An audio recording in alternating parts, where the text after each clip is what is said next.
If you can walk into a room and feel everything, you didn't learn that. You survived it.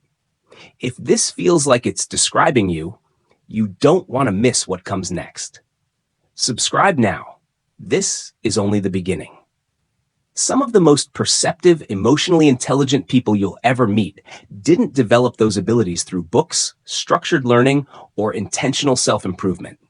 They developed them because at some point in their lives, they had no other option.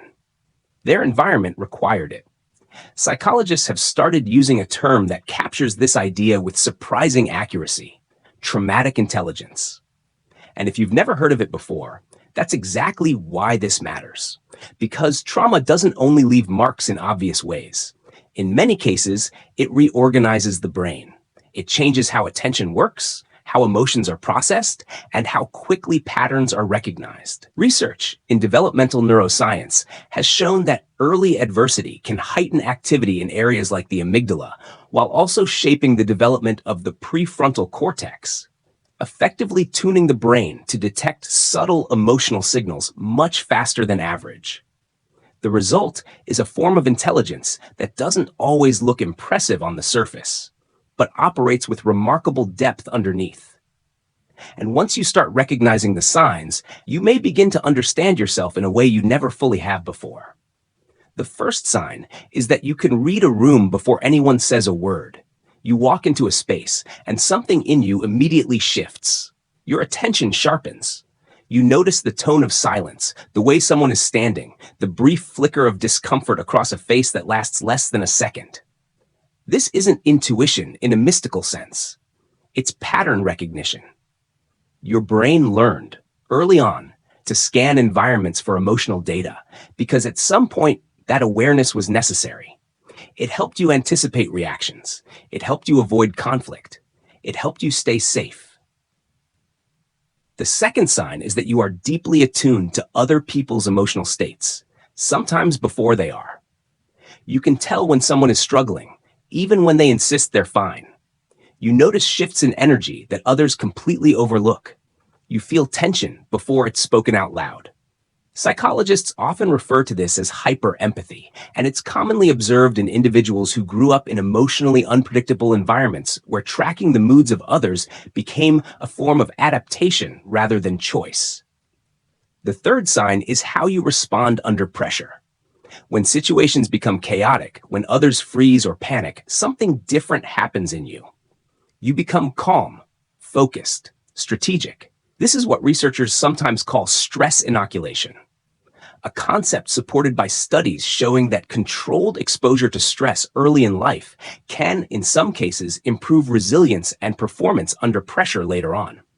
Your nervous system adapted to high-stakes situations early in life, which means your threshold for stress is calibrated differently. What overwhelms others may feel familiar to you. And in those moments, you don't shut down, you adjust. The fourth sign is that you think deeply about human behavior, almost compulsively. You replay conversations in your mind. You analyze tone, word choice, timing. You look for meaning beneath what was said, not just in what was said. This isn't overthinking in the casual sense. It's a learned attempt to make sense of unpredictability. When you grow up around inconsistent emotional responses, your brain becomes a kind of analyst. You start studying people, not out of curiosity alone, but out of necessity. Understanding behavior becomes a way to reduce uncertainty, and this leads to something important that often gets misunderstood. The perceptiveness, the empathy, the analytical depth, these are not weaknesses dressed up as strengths. They are adaptations. They are evidence of a brain that learned quickly, adjusted precisely, and responded to its environment in real time. Let that settle for a moment, because from here, the pattern becomes even clearer.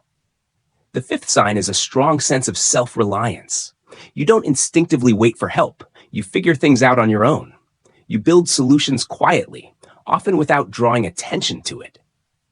To others, this can look like independence, but developmentally, it makes sense. When support wasn't always consistent, your brain learned to internalize resourcefulness. Relying too heavily on others felt uncertain, so competence became your default setting. You didn't just become independent, you became prepared. The sixth sign is that you feel things more intensely than most people around you seem to.